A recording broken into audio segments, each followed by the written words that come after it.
Welcome to the Sam Dean Podcast, where we talk about life, uncensored.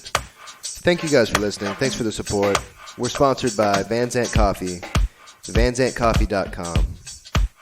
I'm excited for today's show. Really am. We have Paula Lemmon on the show today, so thank you guys for listening. We have a new roast. We got a new roast named El Tigre from El Salvador. It's crazy good. It'll rival Hondo's Sidekick. So if you get your hands on a bag of El Tigre, vanzantcoffee.com. Thank you guys. All right. Miss Paula Lemmon, welcome to the show. Thanks for being here today. Thank you. I'm glad to be here sitting in your office, looking very official and a lot of fun. I know you're a musician, so I've seen your guitar. That's a lot of fun. Well, thank you. This used to be Ed Cox's Valley View Ranch headquarters at one time. I think it was built in the 60s. Yeah. It was a lumber yard. Then at some point it was a telemarketing place, and then Ed Cox's office, we have an apartment next door. I got my office here. This is where we roast Van Zant coffee, and we have CrossFit Van Zant South, which you come to every morning or 3 times a week. But it's changed a little bit, but it's still very much old school. I feel like it's in a 70s office still with the decor. And I don't have, all my stuff's everywhere. This is, if you look on the ground, all of our taxes and files and stuff from the years, and yes. in those are the properties that we have in the filing cabinets there with the Post-it notes that we keep track of all the rents and stuff. Well, Ed Cox's, I guess he was his manager for the land here, Emmett. Let's see, it was Ruby and Emmett. And she babysat our 2 boys up the street in the little brick house here. And so I came up and down just here. Water's Edge wasn't here because it was their private ranch. And so this feels a very familiar place when we moved to Athens, and Aaron was 11 days old. And a few months later, we joined the church and met Ruby and Emmett. Keith, that was his name. So this is a very familiar corner for me to still come on. Really? For 45 years, yes. I never noticed this place. And when I was looking to build another CrossFit gym, I was looking at Kaufman. And I was looking at a property downtown, and it just wasn't right. And I looked at this place for sale. It was one of those industrial warehouses over by Come and Take It by the railroad tracks. Right. And it was inside the city limits, and it would have taken a lot of money to bring it up to code. And this place happened to be for sale. And I found it on the MLS, and I looked at it, and we bought it. The rest is history, but I'm glad I did buy it. And it's been pretty good to us, but it's been a lot of work. It's an old building, and I've done a lot of stuff to kind of bring it to life. And it's got a lot of rooms. There's a lot of office space. And you have brought it a lot to life, and you've got some more things, I'm sure, up in your head. Yes. It's a good place. I'm going to open that door. It's getting hot in here. It's hot in here. It's hot in here. Are you hot in here right now? No, I'm okay. I mean, I guess I'm nervous. Oh, dear. Well, I don't know why. Let me reassure you. Okay. Well, I wanted you to come on the podcast because I had some questions for you. Let me tell you what I think of you for a minute. Well, thank you. So, you're an older lady. I met you when you started to do CrossFit. I didn't know you prior to that. How old are you, Miss Paula? I will be 71 next week. November 2nd is my birthday. Well, happy birthday. Thank you. That's coming up. 71 years old. 71. But you work out early morning at 5:15 in the morning, and you try really hard, and you're a hard worker. But that's not what the main thing that I've come to know about you. What Ashley and I talk about you all the time is the gifts that you give, but the gifts that you give us in as far as you write like notes to us, and they're the thoughtfulness. Thank you. You're the most thoughtful person that I've ever met, ever. Well, thank you. My goodness. And the cards,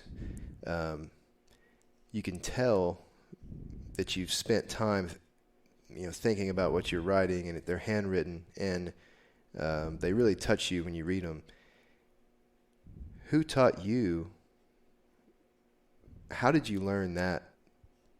Did you always have that, or who was thoughtful in your life that Such a good question.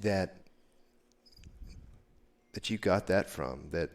And I'm interested in that question. Thinking about words were always important to me. And when I went to first grade, I just woke up and thought, what is this place? I mean, it had books and it had activities, and I loved every teacher I ever met, just the first chance.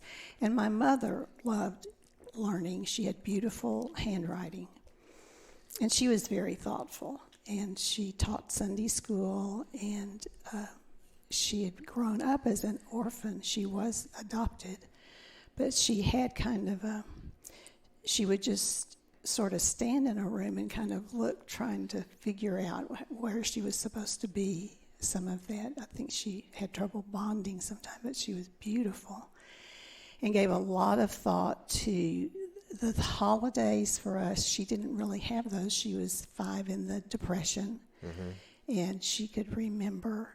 It was interesting. She would tell me a whole lot about her past, and then I would go back and ask her to tell me that story again. And so I was sort of the archivist in our family. I would keep up with those stories, and I knew when she was about 7 or 8, they were moving from rent house to rent house because her dad had an injury, and she had to help pluck chickens or something that Christmas.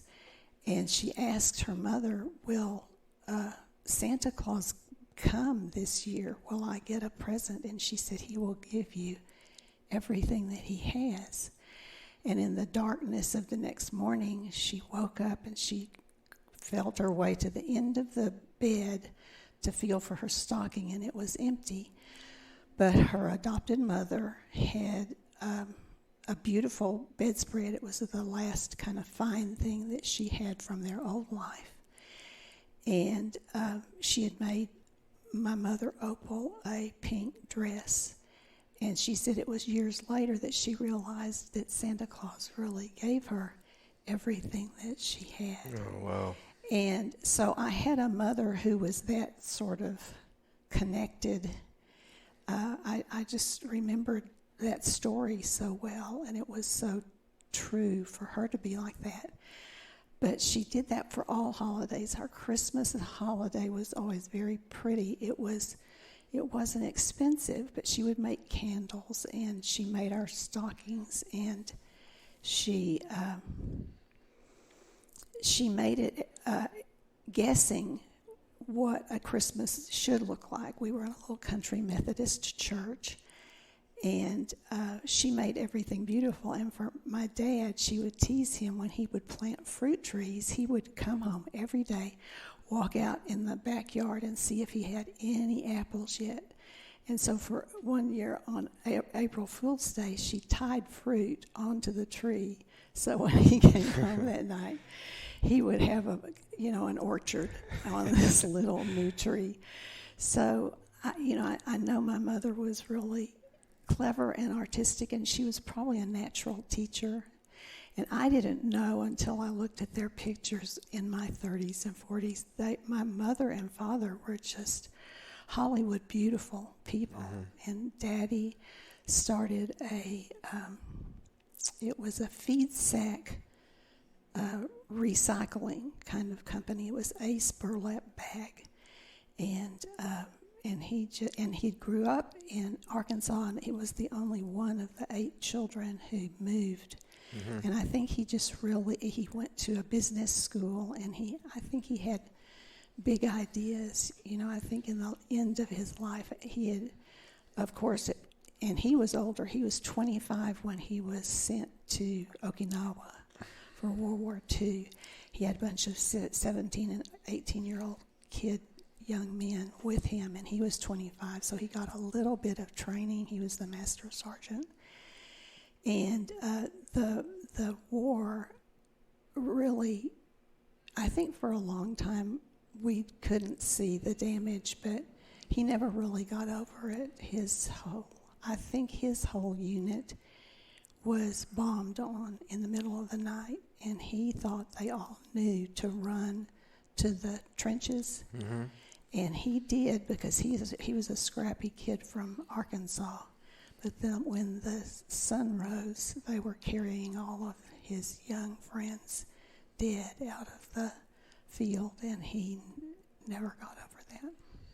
Yeah, you can't get over that. No, no.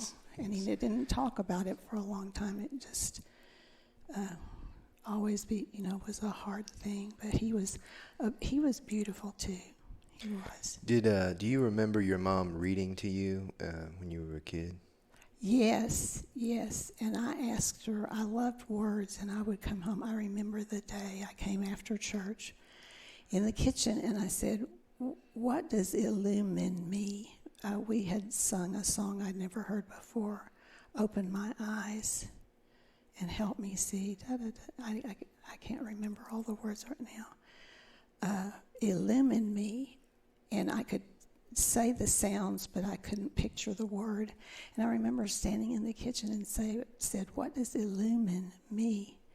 And so she would do a whole kind of little Bible study just right there. She'd say, "Illumine me," says that you have some light now in your mind. That's what that song is about. And she taught me, and I would ask questions. Now, she was not happy a lot of times. I asked questions. Mm-hmm. It just wore her out. I remember when I asked her, "Well, what was before in the beginning?" In Genesis it says, "in the beginning." And she said, "Paula, I can't answer that. Please quit asking questions." But yes, she did too. And then Daddy, if I asked at the dinner table, he wouldn't answer right away, but he would start thinking about it. In about 15 minutes, when we were talking about chickens or something, he would say, "Well, now this is what I think that was what about." I mean, he would start thinking about it, and then he would tell me what he thought. So I feel like I had their attention. Where did y'all live? Where did you grow up? Fort Worth. Fort Worth. It was a great place to grow up. Fort Worth. Yeah. And what years were those? What I was born in 50, and so 60s. Let's see, when did the Vietnam start? Maybe 63. So before my teen years. But I remember vividly, so many of us went to church. Mm-hmm. Like 85% of the school went to some kind of church. And, of course, the Baptist churches were pretty big, but we went to our Methodist church. But I remember when marijuana became kind of a distant thing, but it was in our school and you could hear about it. Mm-hmm. And my dad had a drinking problem, and he didn't have a control of himself. And I was very wary of going to a party and not have an exit strategy. I knew I didn't know what to do. And I remember vividly that, kids that never would have tried marijuana or anything like that was sort of introduced in the 65, 66. I graduated in 68. Mm-hmm. So I remember that. And I was more of a flower child than a hippie. I just kind of gave people flowers. Awesome. Yeah. So. What do you mean? Like, what did you teach your kids about going to parties and have an exit strategy? What do you mean by that? Well, I told them that if you're ever someplace that you should not be there, then not be there. You can call me, or if you're afraid to call me, call somebody else. But I will fuss at you if you're not supposed to be there. Aaron was one of the younger in his class because we didn't hold him back. And I worried more about him riding in cars with kids that were just a year older than him and driving with him, and I didn't want that. And I don't know how obedient they were, but I think they were pretty obedient. But Ken would agree with this. My love is unconditional, so, but they said they knew they'd be killed if they started smoking. Yeah. With Ken, you know. Yeah. He didn't have he would tell you he didn't have the unconditional love. Right. I would still let them have come home. We still don't know to this day if he really would have, said, no, you can't go. Did that answer your question? Kind of, yes, Yeah. kind of. It's hard to know. Now, Ken gave them just lots and lots of, Aaron did thank Ken for making it real clear that drugs were very dangerous. He said there were so many kids in college that got there that were driving drunk because nobody had ever told them it was really dangerous. Yeah. And Ken did a lot of that, trying to forewarn them. And Aaron told me, he said, I'm really glad Dad was so serious about, this is not something to just play with. Right. Not to drive with people in your car when you're not in control. I mean, he just really, and that Aaron felt that was kind of an odd thing for, he said that so many of his friends had, nobody had ever told them it was illegal, they would tell him, but they wouldn't tell him that it was really dangerous. Mm-hmm. So now he told me that, and I don't know if that was all that he knew. Yeah, I mean, I got the same type of deal, it seems.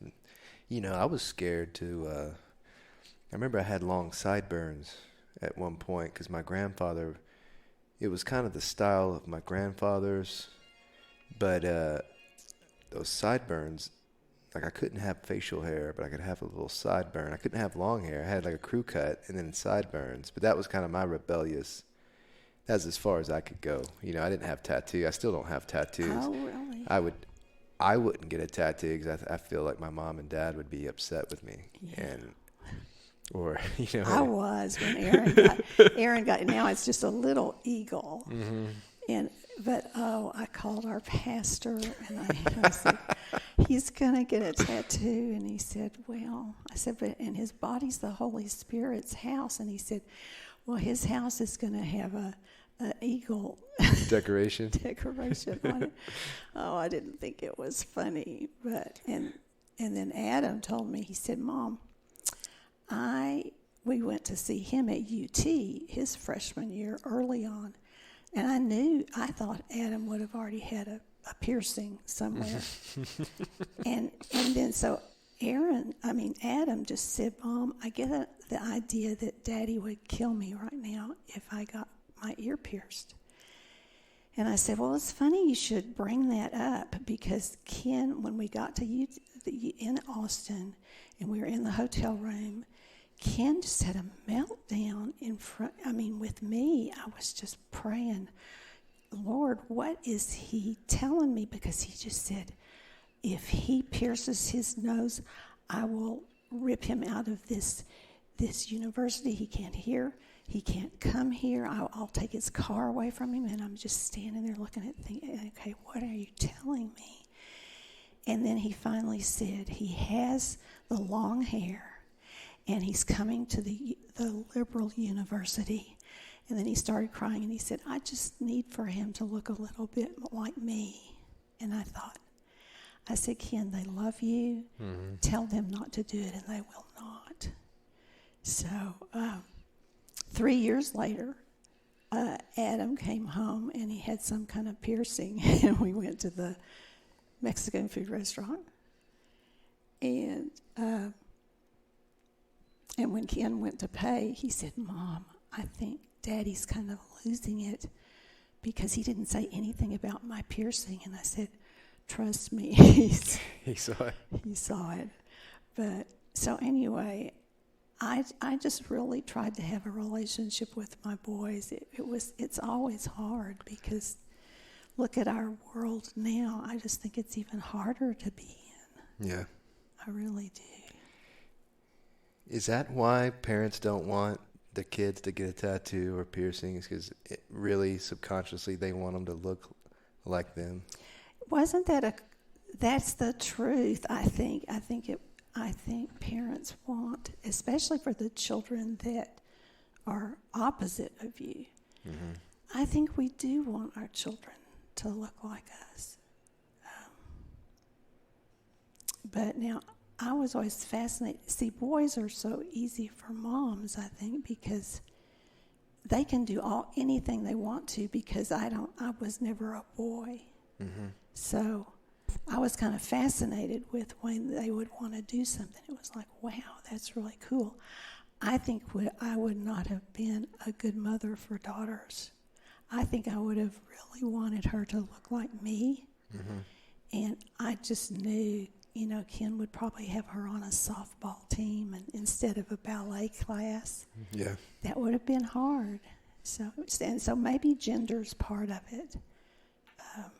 But I mean, they could have done anything they wanted to. I thought they were perfect when we brought them home from the hospital.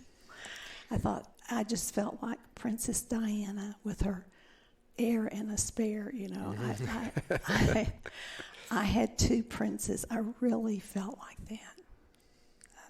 I thought they were just brilliant and funny and clever and I think Ken was sort of hoping they'd look like him.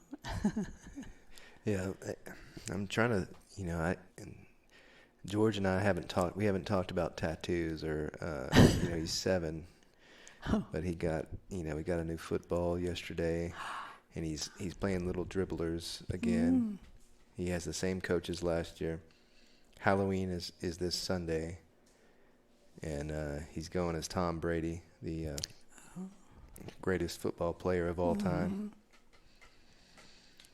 But yeah, we haven't discussed the looks yet. I barely dress him. Yeah, Ashley has the clothes laid out, but I just kind of let him wear, the same shorts and T-shirt he wants to.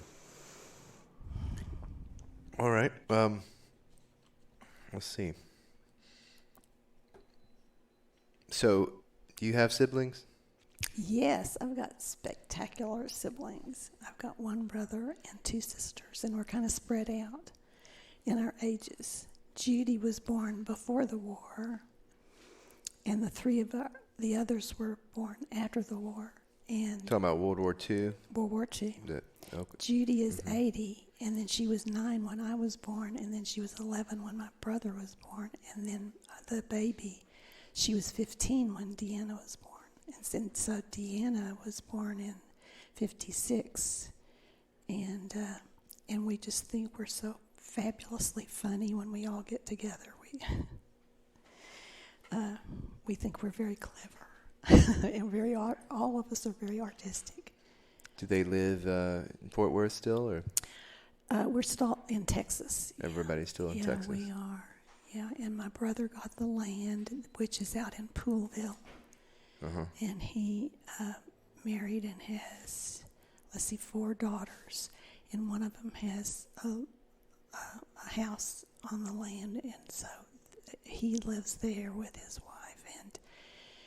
And Taylor is there with her husband and 3 babies, and then his other daughter has 5 children. So he's got 8 grandchildren, and then the other 2 daughters did not marry.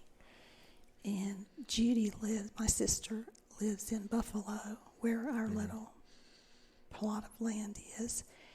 And my youngest sister lives in Fort Worth, and she teaches piano. And she's a really gifted musician.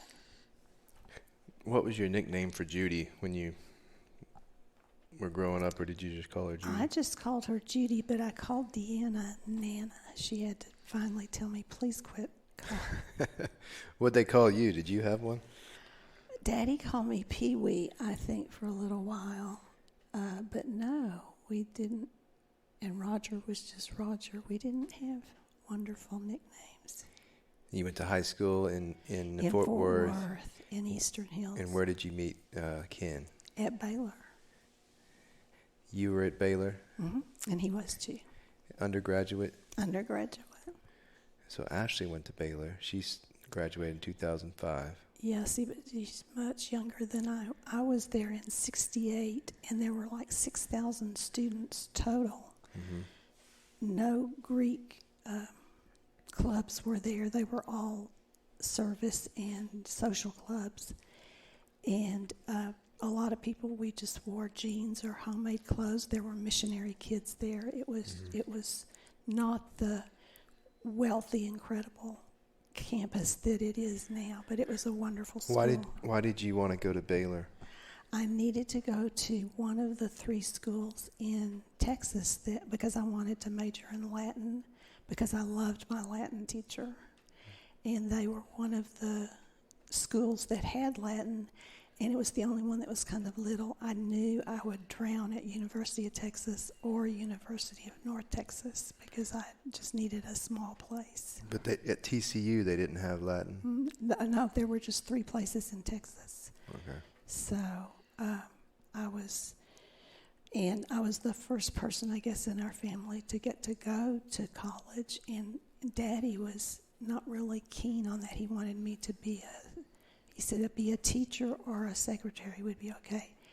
He taught my older sister to be like an executive assistant. He taught her how to do books, and she helped him, and then she did that her whole life. She would be somebody that would come in really as, what is it called whenever, you're a temporary person, but she would always get hired when people could see how organized she was. Mm-hmm.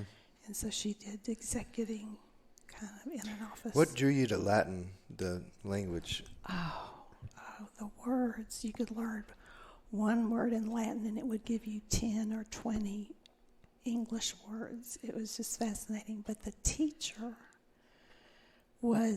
she was the most intentional person teaching I had ever met. I mean, everything in her life, she was like you and being with CrossFit. Everything mattered. She didn't let anything slip. She dressed kind of professionally. She was young, and she cared about us.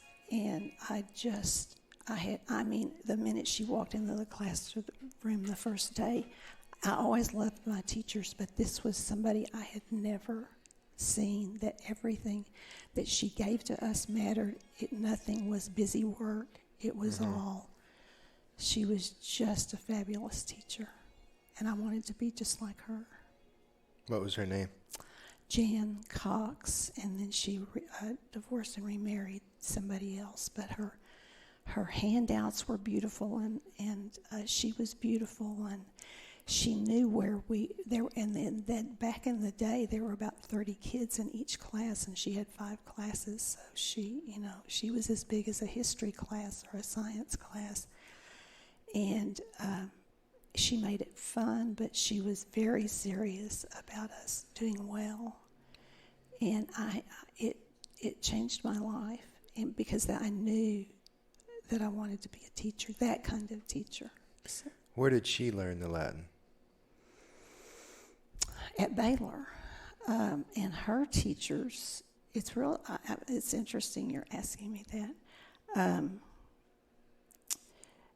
She was taught by people in their 60s, and I was taught by people in their 70s. We were learning in the age group of C.S. Lewis and Tolkien.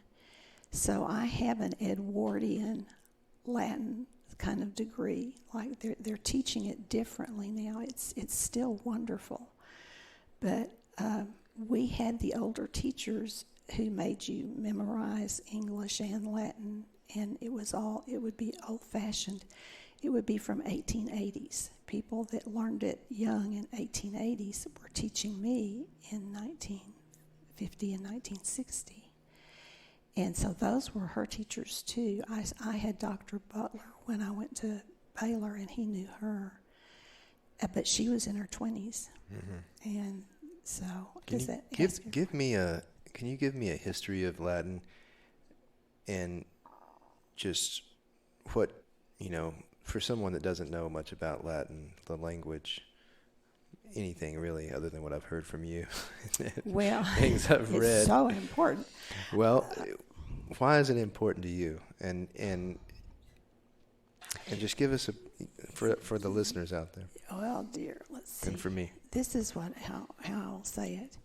Latin itself and Greek and the languages that were being spoken in 50 BC and into 250 AD, Latin and Greek, and it slipped my mind what I wanted to say, the language that Jesus spoke. All of those languages were part of the time. It was part of the time that when you read in Luke and it says, in those days, they were going to tax the world, and you had to go back to the place where you were born, or your family was. Latin was part of the way to spread the Christian story. Mm-hmm. Everything fell into place. The Mediterranean had been organized by the Romans. They loved laws. They loved. They didn't like to scatter things around. They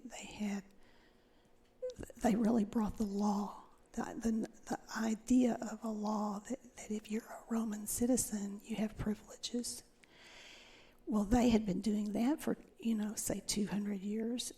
And the language kind of grew up exactly at the same time. It's called Golden Latinity because it got really efficient. It was the language for commerce and money.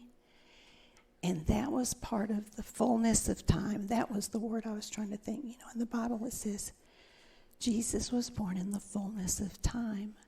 And I'm here to tell you, because I'm a Latin teacher probably, Latin was a big part of that because it was the language in the Mediterranean all the way from Iraq to Spain and up to the British Isles. Mm-hmm. So that, for me it's that simple, and that's probably not fair, but it was part of the fullness of time. People would move to other areas, and in Gaul that became French, and in Germany and Helvetia, that became German. And so 6 of those languages really came out of Latin. But in 390, Jerome translated the Old Bible in the new language. It's in the Vulgate, and he translated into Cicero's Latin, which was kind of the perfect Latin. And he was a brilliant lawyer. And when you translate the New Testament, it's almost the language of the courtroom. They had these pronouns like hic and hike and hoc means this that's close to me.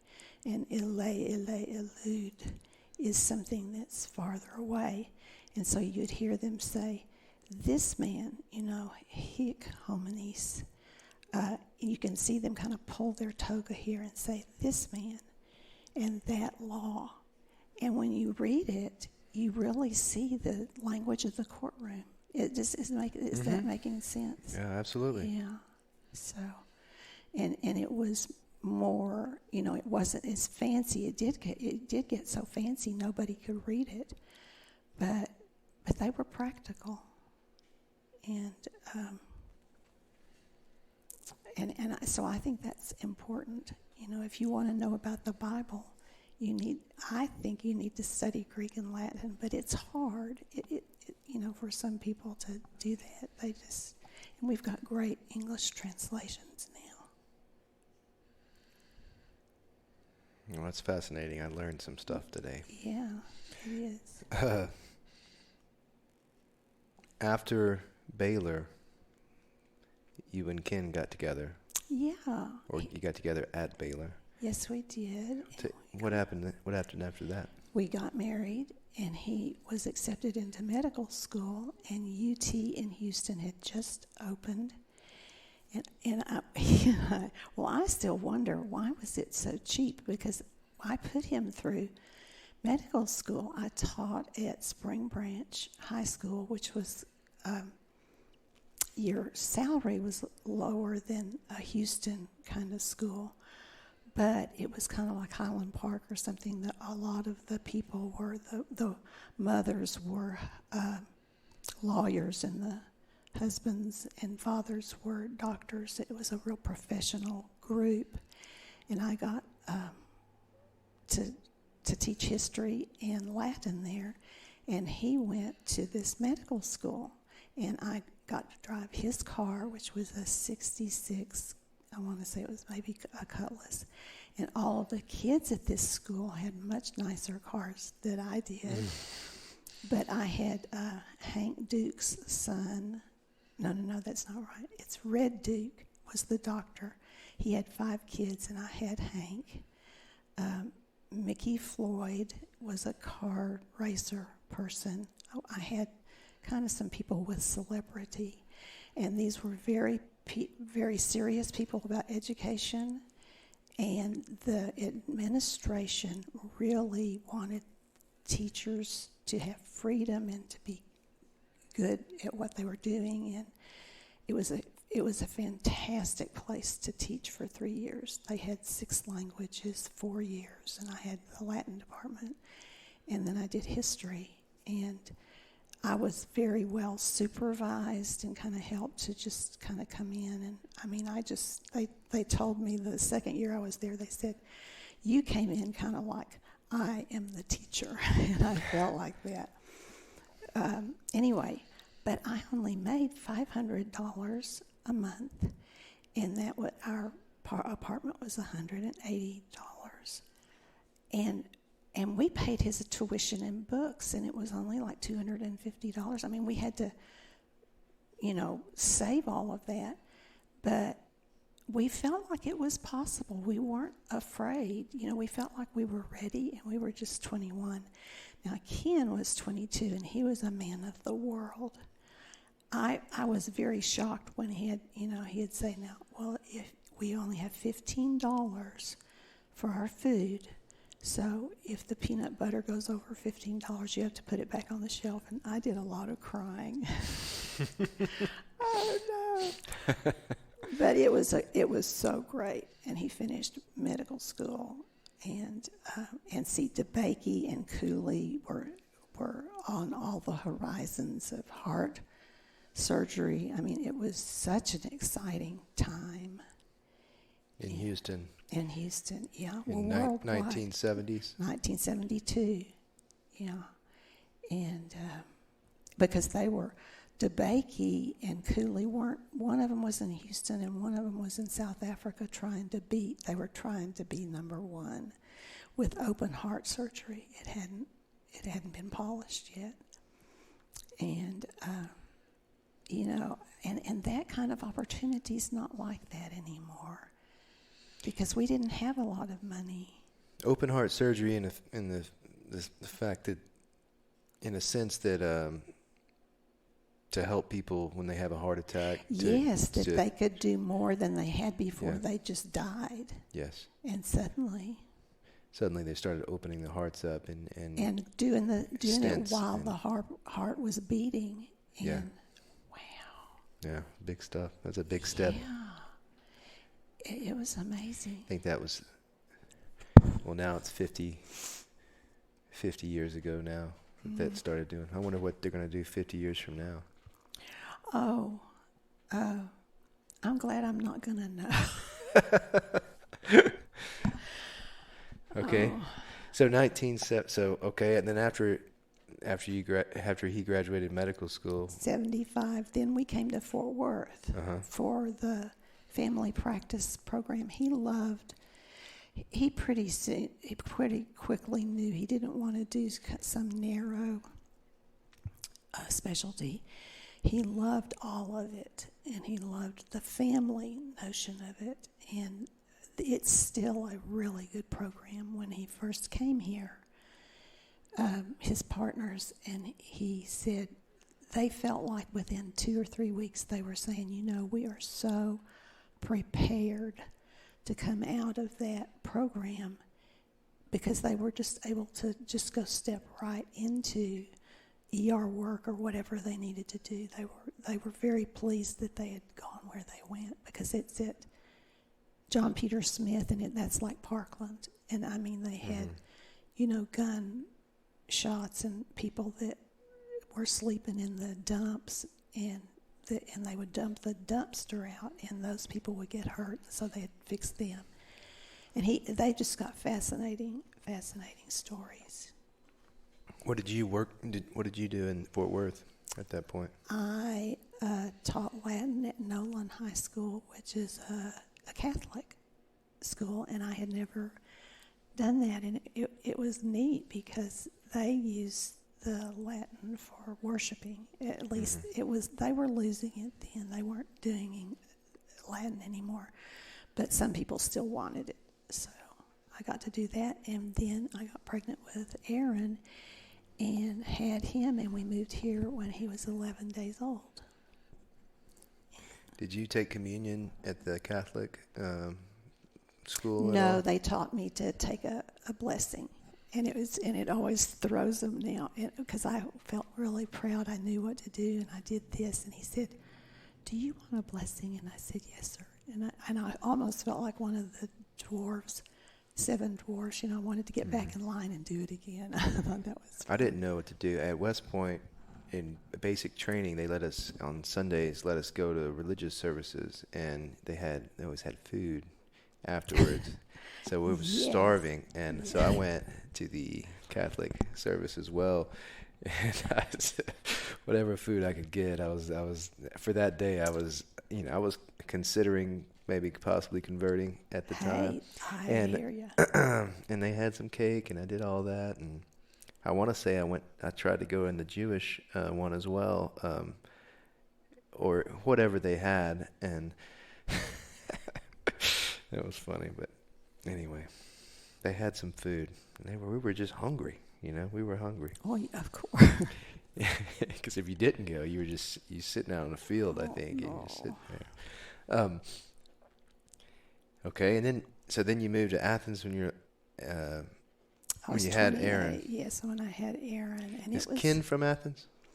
No, he's from Baytown, but he wanted a small town with like one high school, football kind of thing. And he's really good being real clear about what he wants. And I knew when we moved here, we put a 90-degree circle around Dallas and Houston, because I knew I wanted to be close to a university, but I really didn't think that out really well, because I did get to teach at SMU for a while, but the commute was pretty hard. But yes, this is exactly what he wanted. It was harder for me because I had always either been in school learning or teaching, and then I was home with little ones, and then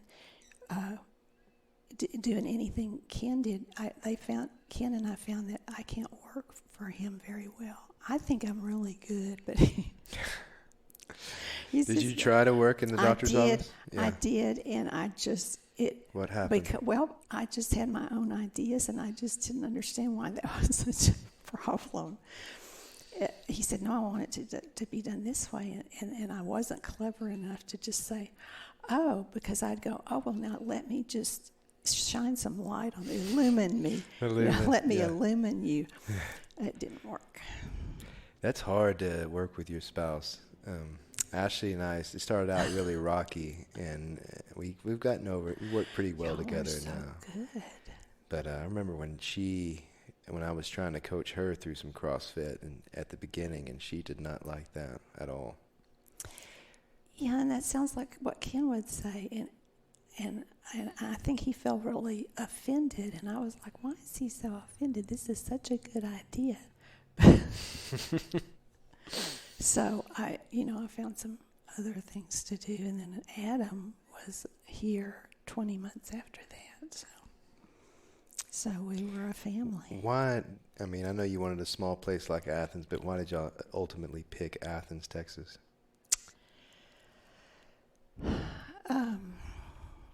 It was pretty. We loved the church life here. We could tell. I think it was a really good fit for where we had come from. People were, and while we were here, that not very many of the doctors in the clinics here got divorces. I mean, it was just an old-fashioned kind of family that supported each other, and the family doctors were welcome here, and which is what they really wanted, because so many times back then, if you wanted to deliver babies, you had to be an OB/GYN, and see that's sort of changed too. But Ken got to do some pediatrics and some delivery, and he really wanted to do some of that. And the surgeons that were here, did you ever know Joe Ed Smith? Oh gosh, he was so brilliant, but he was so generous. Anything they wanted to learn, he taught them. The other professional people were very generous. And we knew other people that had gone to other places and had to move because it wasn't really a community. And our community medically was very supportive, and it made it easiest for us to stay. What are your favorite things about Athens? Well, the pine trees. I love that coming from Fort Worth and Dallas, the rolling hills start here. And I just love that. I love the lakes. I love that it still feels southern, like our church. All the ladies in the church, most of them are gone now because they're old. But they were just southern belles. They made everything beautiful. If you were at home sick, somebody knew it, and they would come home and put soup on your stoop.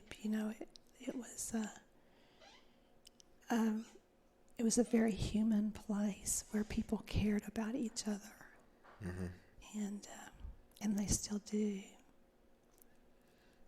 Yeah, Athens is great. Every town is different. I grew up in Canton, and it's different than Athens. In ways that I can't really describe. I don't really know, but it is different. There are hardly any pine trees in Canton, and then you get here, it's like starting to get pine trees. It's beautiful. And there's a movie theater here and a bowling alley. Yeah, now that's really that's wonderful. We had a lot of musicians at our church, and so that was a lot of fun. And for me,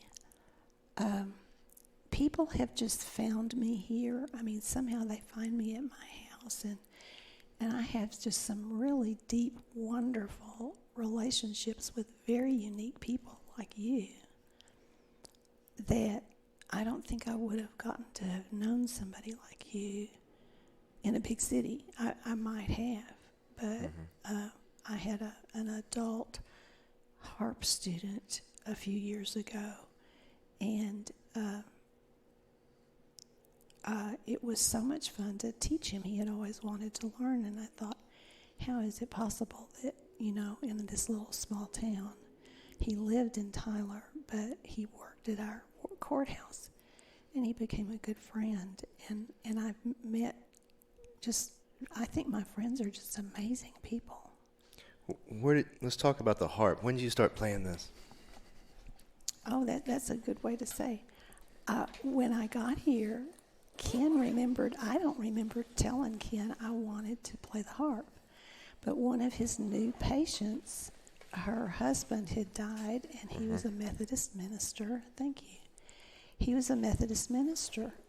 And he got home and he said, well, I met a lady today that said if you'll get a harp, she'll teach you. And it took me about 3 years because they didn't make the smaller harps. This is a reverie harp that they make really for people who are like in a hospital or something, so it'll vibrate against your chest, and you really just, you can change the tuning. But isn't it just, it's just kind of amazing. It is. It looks cool. Yeah, it does look cool. It's got a tree It's a tree of life. Yeah. Tree of life. It is. It's a reverie harp, and you tune them differently. And I've got it. I think I've got it in the key of C, so maybe you and I could do something together. But it took me a while to find a small harp there. It's about 4.5 or 5 feet tall. And I rented it from a woman at TCU, and then she called me, and it was the first time I had never been able to just pick something up and play it. A guitar was easy, a fiddle was easy, and I had a background in piano.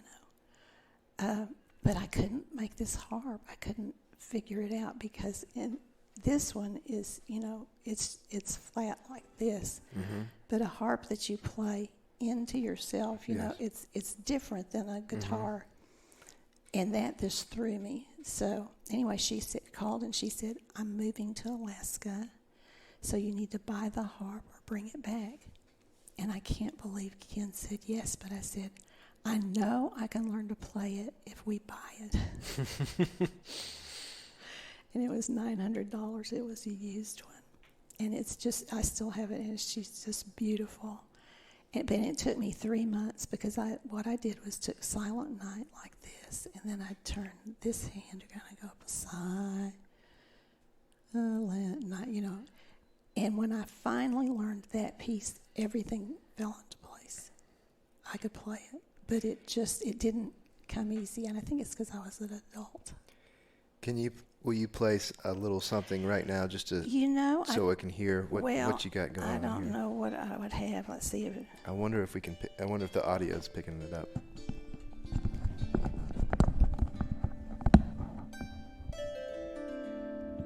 Let's see, how would I do?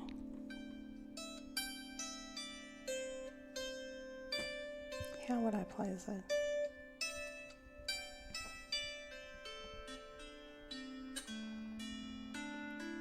See, I don't know what these are because I know this is, I think, a G.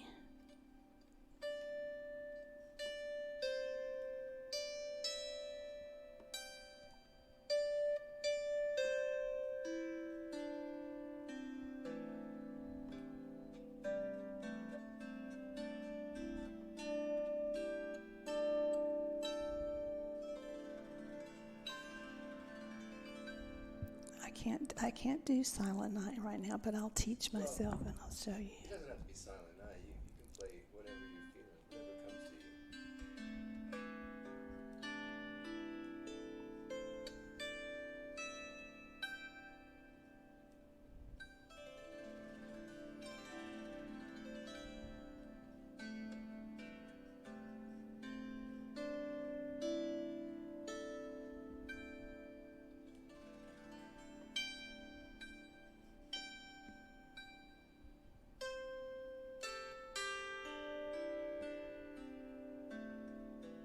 Do you want to play it?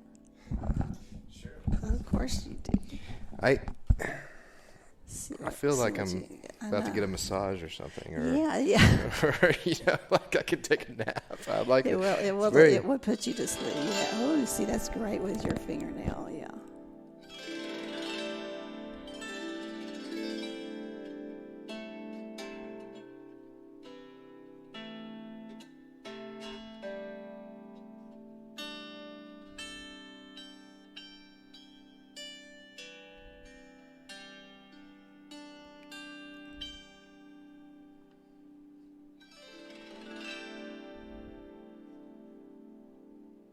It's really comforting. It just is. The sound, And just feeling it, the vibes that are, it's wonderful. Yeah, so you can feel it in your chest.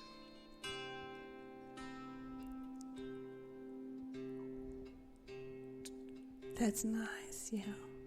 Your bass.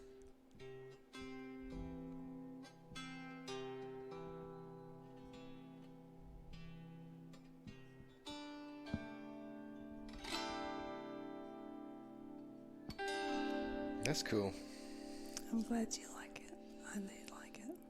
This is the first time I've ever seen something like this. I know he designed it, the little man that does that, and you can buy them. Stillwater, Minnesota. Mm-hmm. I wonder where that is. All right, well, let's see, what else do I have? Oh, my goodness. The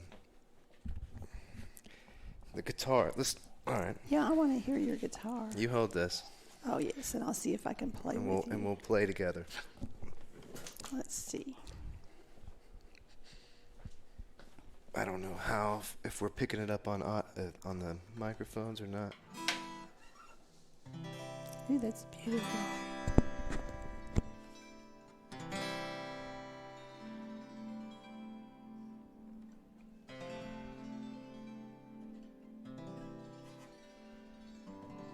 Now, when you play guitar, do you play chords or do you? Just chords. I haven't played in a long time. Yeah. I never could do the melody. No, I can't either.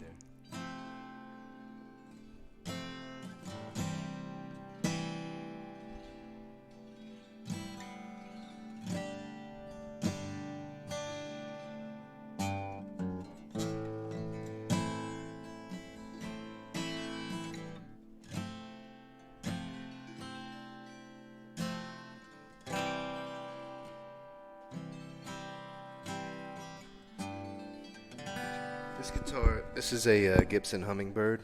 Ooh, and see the nice. hummingbirds here. I do see that. And it's kind of a famous standard guitar from Gibson. Beautiful. But this pickguard, I bought this in Las Vegas. I was out there for CrossFit or something. I went to Guitar Center and I bought it, and they shipped it back for me. But the pickguard was, I guess it got so hot in the transportation in the desert out there. Like the pickguard for years was warped. And there is a guitar, it's an old hippie shop in man, what's the town up in East Texas where the Tiger Farm is? Not the Tiger King Tiger Farm, but the other one. Not the Black Beauty Ranch. No. No. It's Hawkins.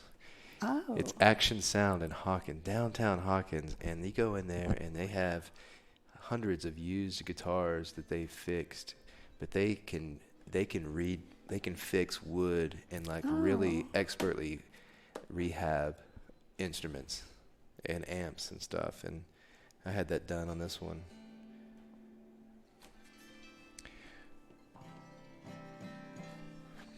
All right. So you started teaching at SMU. Oh, that was when the kids went to college. Yes, I finished my master's in medieval studies, and it was like going back into the 12th century to go there. It was so much fun, and the boys were relieved when I started to go to school there because I couldn't have just constant surveillance. Yeah.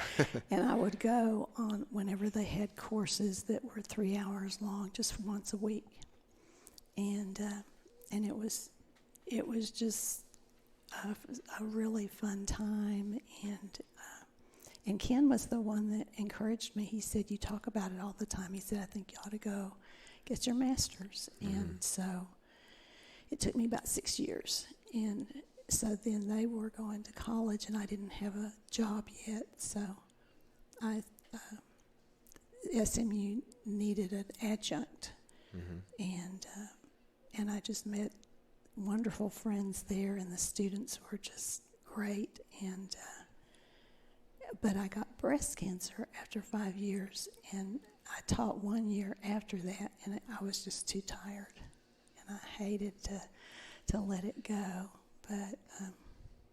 But I got to teach there for 6 years, and it was wonderful. How did you know you had breast cancer? We caught it just really early. I just in the shower felt a little knot, mm-hmm. and Ken said, "This is something," and I just knew it was going to be nothing, and it was a big hairy thing. But I went to UT Southwestern and did all the 5-year protocol, and it's gone. That was 15 years ago. Did you mastectomy, or was No, it was just a lumpectomy. It was so small they they took could the lump out. not believe that I found it, but we did. So what should women do, and men? It was self-examination. Yeah, I just could feel. You just feel, and all of us are a little bit lumpy as we get older, and I always would ask Ken, "Is this something?" And he usually said, "No, that's just like an old milk duck, or Mm-hmm. But he knew when he felt it, it was something else, and. What size are we talking about? Oh, it was under 1 centimeter. Size of a pea or something? Yeah. And they were really amazed. So. Women should get the mammograms every year. Mm-hmm. Once a year. Yeah. And 6 months before, I'd had a mammogram and nothing was there. And then something was, and so they knew we've got to do something. But it was so small. It was very aggressive, but it was so small they didn't make me go through all of the chemo, and I'm so grateful. Did you go through some of it, though? Yeah, and the oral stuff for 5 years. And it makes you feel really crummy. So, but I did take it, but I begged them. I said, could we just please skip this? And they said no. So that was in the 1980s? That was 90. In the 90s. In early 2000, yeah. In about 2000, it was 2004. I taught through 2004, and they were going to change the program, and I didn't want them to lose it, so I told them, I can't. You need to get somebody, because it was growing, and I served like the medieval department and the history department and the science department. The teachers really loved me, but of course there are always politics, and then just can we afford to keep offering Latin and Greek and all of that, and I think they're still doing that. Have you ever been to medieval times? No, but I want to. I want to take my grandkids. Have you been? I've never been either, but I've heard it's fun. Fabulous. They've got horses. It was right there. It was right there, pretty close to SMU. All those years. I should have taken them. I should have taken my students. It was really funny, because sometimes I'm a real romantic in my mind, and I always managed when the weather was pretty for us to go outside and have class outside. And I was so surprised. It was the boys, the men on the campus, that would say, "Thank you so much." I had kind of a fantasy that we would come to college and sit outside, and talk about important things. And he said, "You do that in your class," and I really love that. So, and that surprised me. But, I wanted it to look... I wanted it to feel old world. So I should have taken them to the medieval times. It's really healthy to be outside in the sun, too. Yes, it is. That, your skin needs to be exposed to light, real light, and your eyes as well. Being outside is a luxury these days. I know. They make us stay inside with the canned air conditioning. How important is college for people? I hear a lot of people say that, "Oh, you don't need to go to college," but I think it's a good thing,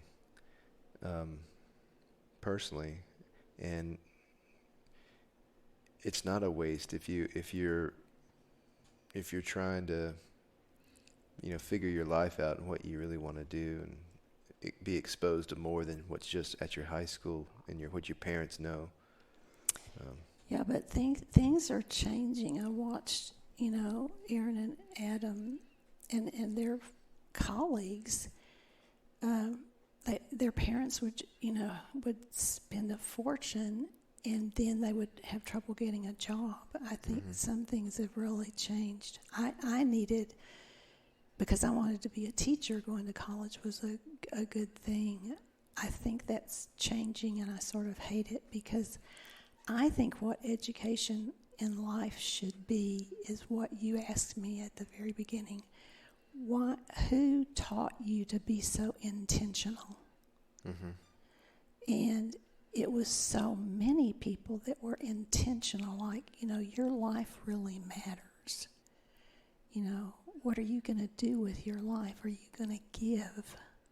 Or are you going to take? And I had these wonderful teachers and adults in my life that, and Ken's parents were the same way. His dad could not read very well. He had now we know he had dyslexia or something. But he was a brilliant welder, and just had a wonderful life because he did his best and was very highly appreciated as a welder. And, I'm wondering, how do we help the young people now realize that having a life to give is a great gift? How do we show them that that's really what's fun, is to write notes to people and say, I noticed you, and you're making a difference, and I'm so glad to know you, and that's true. How do we do that? I don't know. You do that. I know you do that. Well, you do that, and it makes me more thought. When I get a gift from you and read it, it makes me want to do it for someone else. Oh, and I stop and I sit there and think for once about somebody other than myself. And that's great. What's some advice on how to be more like that for somebody like me or anyone listening?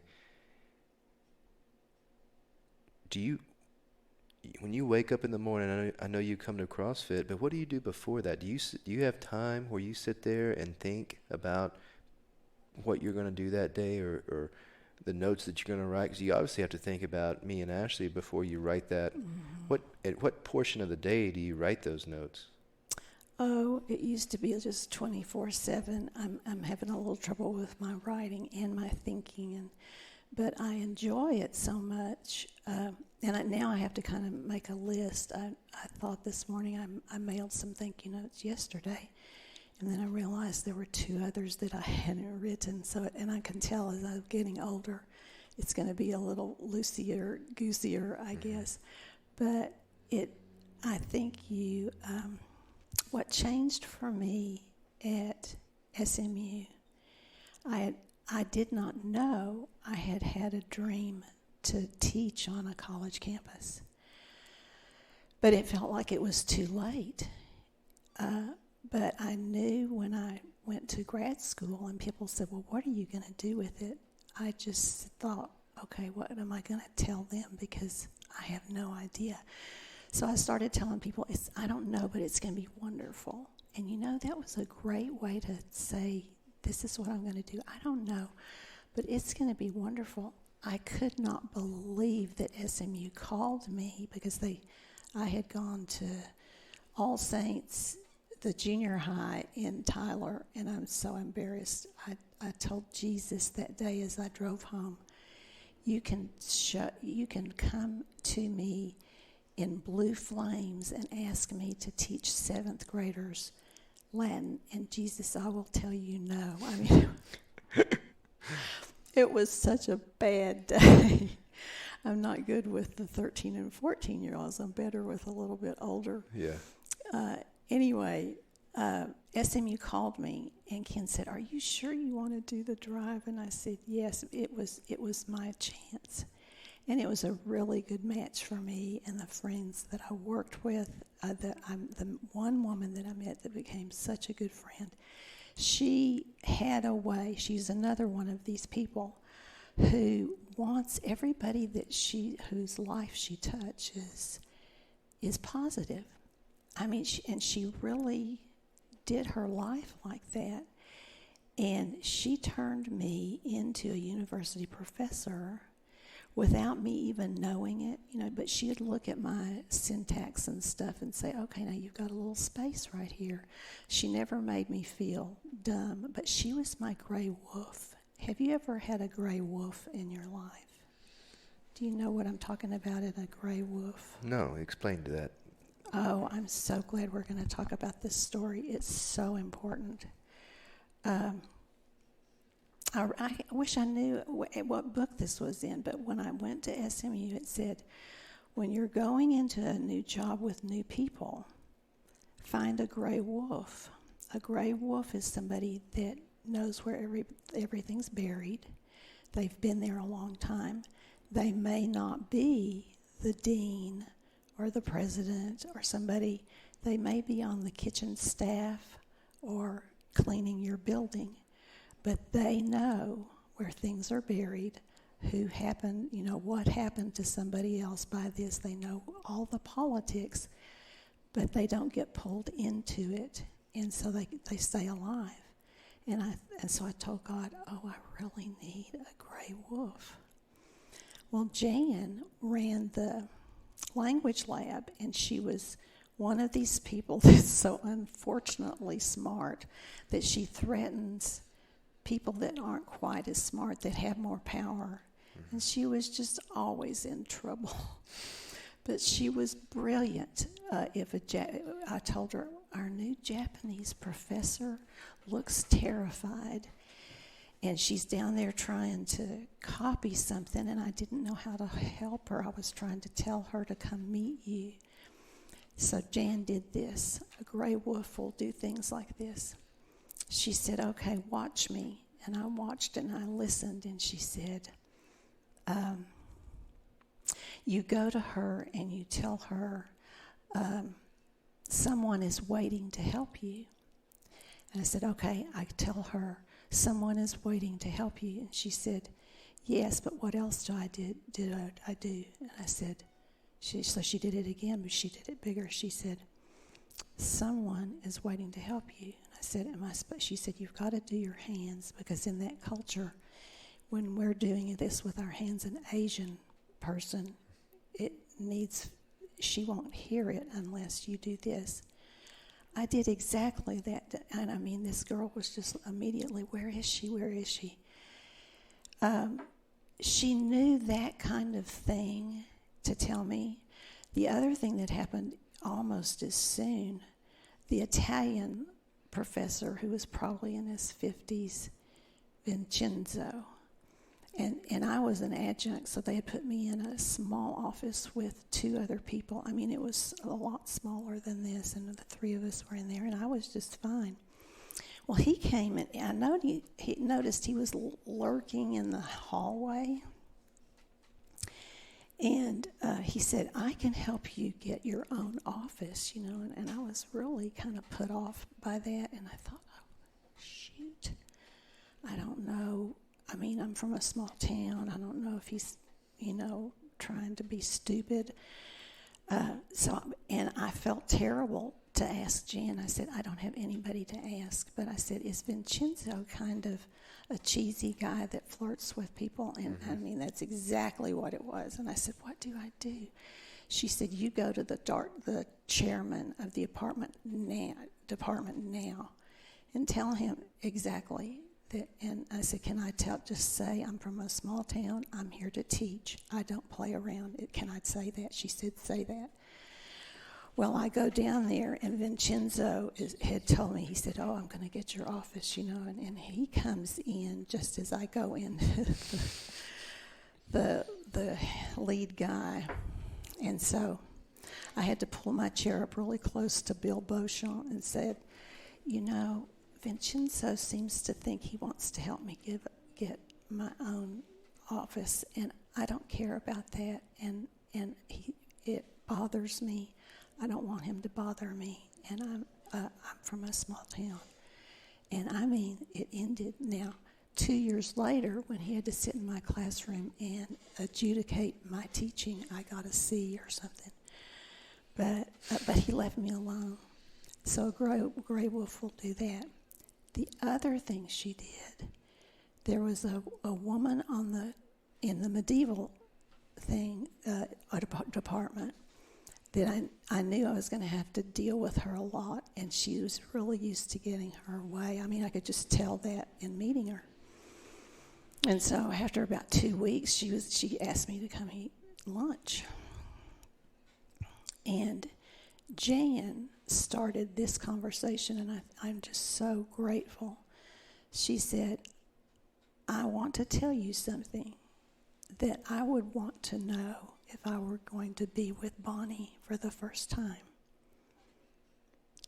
And Jan never said anything negative about other people, but she would be very careful to make sure it wasn't, I could tell it wasn't gossip, but it was important. Mm-hmm. She said she grew up not being able to hear very well, and she has really good ear aids now, but she didn't have it for years. And then this is what she wanted me to hear, and she had to say it 3 times before I listened. She said she is not used to being able to hear. So meaning, in her personality, she just she's not used to hearing because she couldn't hear for years. And so I was riding in the car with Bonnie. She said, I'm just telling you this because I would want to know that if I were going to go eat lunch. She said, you need to face her when you talk to her. So we're driving along with Bonnie, and sure enough, I said something, and I would have not known she didn't hear me, except that Jan had kind of tipped that to me. And so then I turned to her and said it again. That is a gray wolf, and you're old enough now even to be a gray wolf for somebody else. But see, isn't that interesting? Jan made that the main thing in her life. If I can make your way in the world easier because I know this, I'm going to tell you.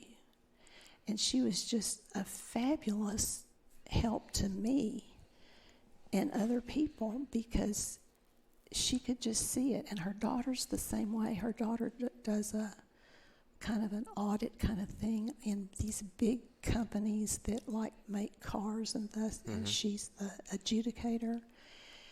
And she is just doing so well because she's kind of like her mother. It's like, what's really important about this and what's really true or who's really slipping around.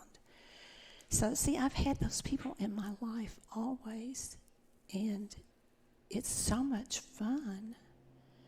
And you do that with people all the time now. You make us look better than we are. And don't you think that's a lot of fun, though? Well, I like it. I love what I do for a living. And would you say, though, have you found out what life's meaning is yet? I'm giving you the easy questions. Because we haven't talked about you have Parkinson's disease, and every day is kind of harder for you than it is for most people physically. You've just lost your son. Yeah, that's kind of a bummer. You're moving is hard for you. Playing the harp, doing the things that you always do is difficult for you. But it sounds. I'm almost 40 years old, and I'm trying to figure out what it's all about. Why, what should I be doing more of? What should I be doing less of? And I know I should be more thoughtful and touching people and helping people more than I'm doing right now. What do you think?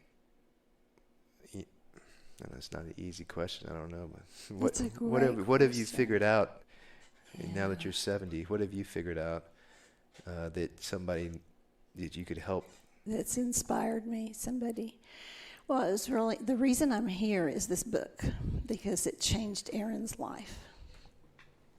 The obstacles of the way, and it just ignited him. It's really his best book. He's got a new book out on courage now. It's not nearly as good as this is. When I got Parkinson's, and I was watching Aaron, and he brought me here, and he said, "Mom, I think this would help you, and I will do it for a month with you," which is what helped me the most. Doing that. Saying, I'll take you, I'll go with you, that's one of the keys. But I realized after he had moved, then he moved to McKinney, and I was here by myself, and he had just convinced me, and within 6 weeks, I realized my Parkinson's, the way out of Parkinson's is the obstacle. Not thinking about the Parkinson's, but thinking about moving. I could move because he showed me some place where I could move and you could teach me more. And it just became kind of this fabulous sort of joy of the obstacle is a way. And this sentence, this is, I think, from Marcus Aurelius. Because what this is about is power, to pick up your power again, because sometimes things happen and you think, wow, I just got run over. He says, does what happened, whatever it is, whatever's just happened to you, has it kept you from acting with justice, generosity, self-control, sanity, prudence, honesty, humility, and straightforwardness? I love that challenge. Let me see. Does what happened keep you from acting? It's this right here. Does what happened keep you from acting with justice, generosity, self-control, sanity, prudence, honesty, humility, straightforwardness? Yeah. We can choose that. We can choose that even if my son has died. I can choose that because it's the truth. And if you think about that, you have a beautiful life because you can pick somebody else up. And you might not be able to do it every day, but okay, so I got Parkinson's. But it's become such a big gift. Parkinson's has me here, and you're giving me so much of your time like we're friends, and I love that. We are friends. We are friends. Yeah. And of course I have, times when I get slippery or I get blue. But this is an option, and I've got a copy of this that's brand new that nobody has. If you'd like to look at it, I would like to read it. It changed. It added something to Aaron. It showed him how to do something he had read about, and it just he had tons of copies of this and gave it away, and it's really well done.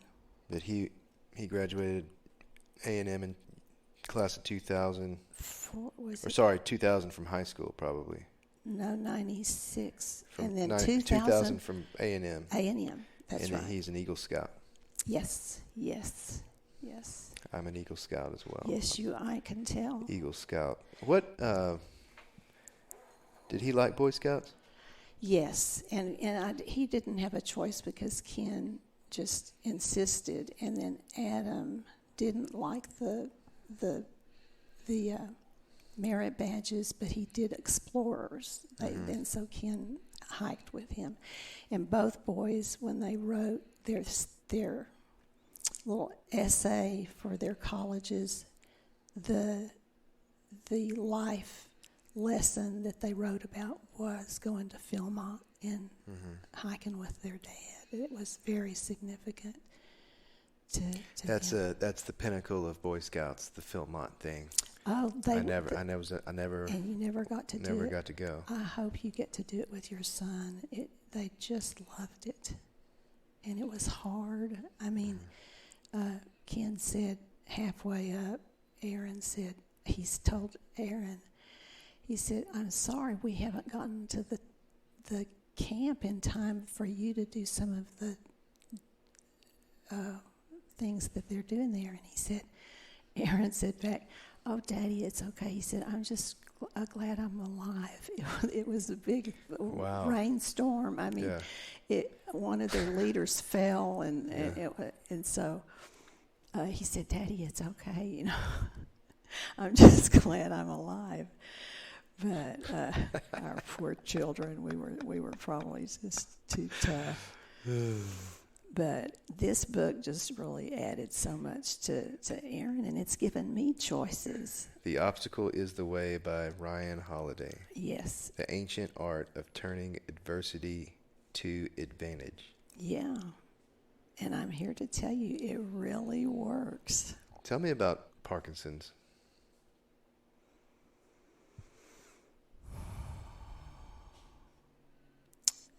I'd say, it's hard. Your movement is hard, but I'm just so glad Aaron did it with me to show me, because if he had sent me, I wouldn't have gotten the message because I was afraid. You know, I'd never been in a gym. I'd never been on a rower. And he broke all of that. I mean, it was just kind of like he didn't make any of it very scary. And that was huge. When did you find out about Parkinson's disease? When did you know you had it? Probably a year or maybe 6 months. I had been having a tremor, but they didn't think it was Parkinson's. And then in 2014, I went to another neurologist, and he said, no. He said, you've already got paralysis here and la, la, la. And in your brain? Yeah, it's somehow, it's neurological. It's different with everybody. And they're really looking for ways to, excuse me. They, you can take a drink of water if you want to. Oh, I've got a little water down here. They can, in the 60s, they have a pill that I'm still taking that slows it down, but it can't stop it.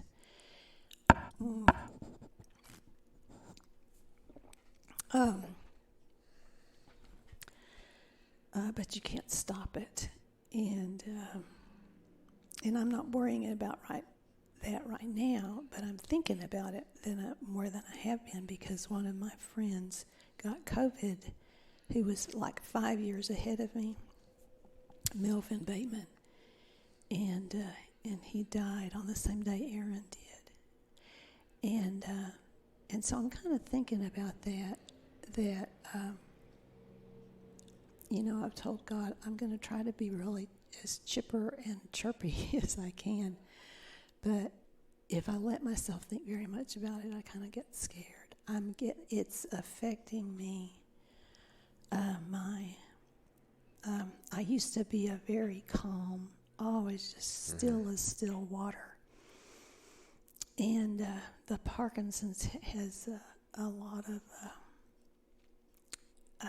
I stay real jittery, and that's just different. So now I'm trying to do what I need to do to not feel like post-stress. For example, a lot of us are going to go with Meredith in 2 weeks to see the Auburn A&M game. And when they first said they were going to do that, I said, sure, but I've been thinking about it, and I know I can't be with 50,000 people trying to walk. My body's more uncomfortable now. And so I told Ken, I want him to go, and he's trying to figure out a way for me to either go to a hotel while they're gone so I can be with them or not. And so those are the kinds of questions now I'm working with. How can I help? Because to tell you the truth, part of what I'm feeling is I'm retreating. And so I'm glad to hear you say I need to keep writing those notes, because I've been thinking, how am I going to write all these notes? But I'll keep doing some of that because you've told me. I think you'll be fine at that game if you want to go. However, if you didn't really like going to football games before then, you probably shouldn't go. They're much harder now. It's much harder now because of I get real scared. Mm-hmm. It's all, and it's physical. It's not, So anyway, so decisions. So if someone gets Parkinson's disease or any disease, the obstacle, how you manage it, and your reaction to it is the way. Yeah, that's the way. That your reaction to it is, that's what you should be thinking about. I'm trying to summarize what you said about this book and what advice you would give to somebody that has a loss or a disease or something that's grim. What am I trying to say, Paula? You're trying to say there's a way, and you build it on the thing that's the obstacle, and the obstacle is the way. It's the miracle. It's a miracle. God will show you. He will show. He showed me. I came here thinking, okay, I believe anything Aaron would say. But I just had to laugh afterwards because it's really, this obstacle is the way. It's pointing. And he gives all other kind of examples of what's the way. Because being human, we kind of think, oh, gosh, I didn't see this coming. But, and I'm happier just with smaller answers now. See, I'm calling it the way, but it's one day at a time. Mm-hmm. And when you wake up in the morning, do you drink coffee? No, the caffeine does something to Parkinson's. They always even ask me, do you eat chocolate too? And I go, well, yes. Not so. But I wake up early, and I just start walking downstairs, kind of just back and forth. And what I've done, another thing that's really been positive, I wasn't paying attention that some of my pills have to be without food and some need to go with food. And I've gotten more picky about that, and I feel better. So I've just kind of been sloppy about it. What do you do for leisure, like your hobbies, besides harp and reading the Bible, I assume? Yes, I do. I'm wondering about that because I used to love to write in journals, and I have 10, I think, and I would have started one this year, but it's harder to write.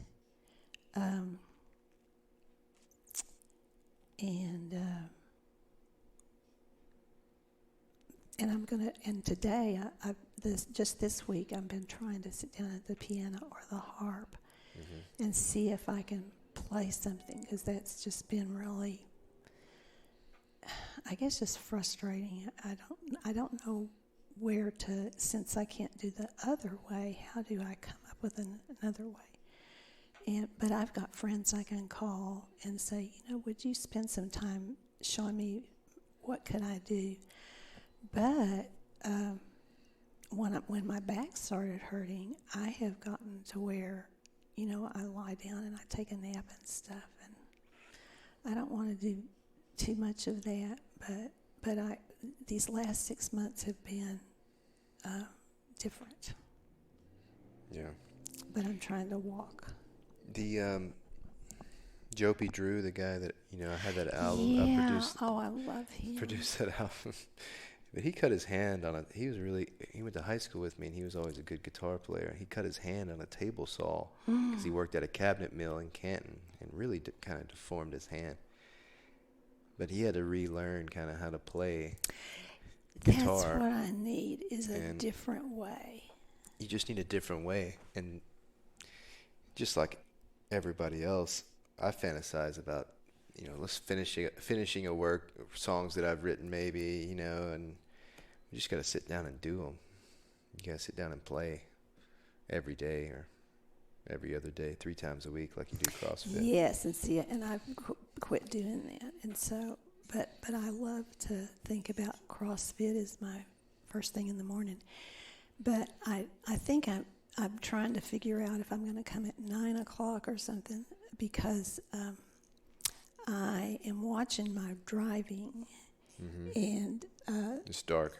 It's dark, and I'm feeling a little less secure, and so I'm paying attention to that. If I could, and I may need to do it at 9 instead of 6, but anyway, but I want you to know I'm aware of that. So. Well, if you come to 9 o'clock class, you're going to be a rock star in that class. Oh, dear. I've got some characters in there. I love them to death. But Okay. you're gonna really be at the top of the leaderboard. And you got Kim Boswell's basically the leader of the class. She is. She's Bess. such a leader. Bess Suarez is always the assistant coach. She will explain after I explain the moves. She'll explain them further for you. And she thinks she's assistant coach. She's a good assistant coach. She's a good. I love it. Melissa, Rita, you got Karen now, and Judy. Oh, good. It's a good class. Mostly women, That's good. Well, and I love the young men that are like Aaron and Adam. It's that was a really that was a thrilling time for me, because I wasn't ready to let my sons go, and it was kind of John and Adam Piper and Bug, and all of them have been very kind. Well, we're here. You're on our team, so. Oh, thank you. You know that. Well, thank you so much. Do you have any more questions? Let me see what else. I know we've been here a long time. I'm all sweaty over here. You have an Airstream. You and Ken do take your Airstream trailer out. Your Bambi. Yeah. Ken is so excited, and I'm so not excited. But I can go, and the bed is very comfortable.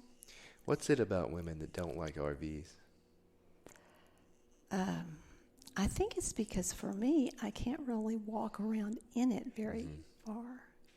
And that's not bad, but it's just sort of like, like if I wake up at 2 and want to read, I go and I sit on the toilet in there, and he got so mad. He said, "Now they did not build this toilet for you to sit here in your clothes and read your book." So, your home probably is your nest. Yes. And that Airstream is not your nest. No, but it's cute and it's fun, and I'm so glad I told Ken yes, because I'd said no for so long, and I just thought, you want this, let's get it. So that's something you've taught me. I really appreciate that. Whenever I tell Ashley, about I want a car, because I love cars, and Airstream, RVs and stuff, and you start to think, how many more cars are you going to have in your lifetime? Well, you probably need another one. Well, I think I do. How many more cars are you going to have? 10, 5, 8. So you might as well get what you want. My brother, I'm right with you. Mine would be another musical instrument. I would buy another harp or another harpsichord or something. And it's like, well, I want another one. But this has been so much fun. Thank you so much for being on. I know it was long. I've learned some things, and hopefully someone listening to this will get something from it. I know they will, and maybe write a note to somebody, and then it will touch them like you have us. Great. So. Yeah. Oh, do you have time for one more story? This happened it was really what happened at SMU. I was so grateful for the job of being at a campus, and I did something I'd never done before for those 6 years. And it's the best thing I ever did. But I asked each student the week before Thanksgiving to give me the name and address of someone who had made them the person that they are. And then I wrote to that person in a typed letter, a personal letter about how fabulous their student was, whether it was a grandson or a granddaughter or a niece. And for 5 years, everybody gave me an address, and I would mail it. And of anything that I ever did as a teacher, it was absolutely the most important thing I heard from almost all of those adults who said, I have never received a personal letter about my son's potential. He really, bless his heart, he had such a hard time. She had never received a letter from a teacher about her son's potential. I'm so glad I said that, and it was all true. And they all wanted to talk about, oh, we read it at Thanksgiving table, la la la la la. And I'm so glad. I don't know where I got that idea, but it was just came to you. It came to me. Every single student family got one until the 6th year, and there were 2 students, and I think they didn't like me, and I don't know why, and that was okay. Because it was bound to happen at some point. But if I ran into some of those students, I saved what they wrote back to me. I got one from Austin Elam, and he said his grandfather was the one I wrote to, and he said he closed his little email to me saying, my grandfather always told me to thank that lady for writing that letter about me. And I said that every time. He said that every time. So anyway, so that's a brilliant thing too, is to just write thank you notes. I mean, why had I not done that before? I mean, they all read them at the Thanksgiving table. Your teacher says you're good at doing this and la la la la. So you brought the family closer, and then the kids. They just couldn't believe it. They could not believe it. And it was one more thing that they probably could talk with their folks about. Yeah. And that's hard sometimes, just talking to your mom and dad, Yeah. But well, this has been so much fun, but you know what? I'm going to go home and lie down. Thank you. You're a trooper. It's hot in here, so no, I'm thank good. you, Paula. Can I Thank you guys for listening. All right, yes, bye-bye. Bye-bye.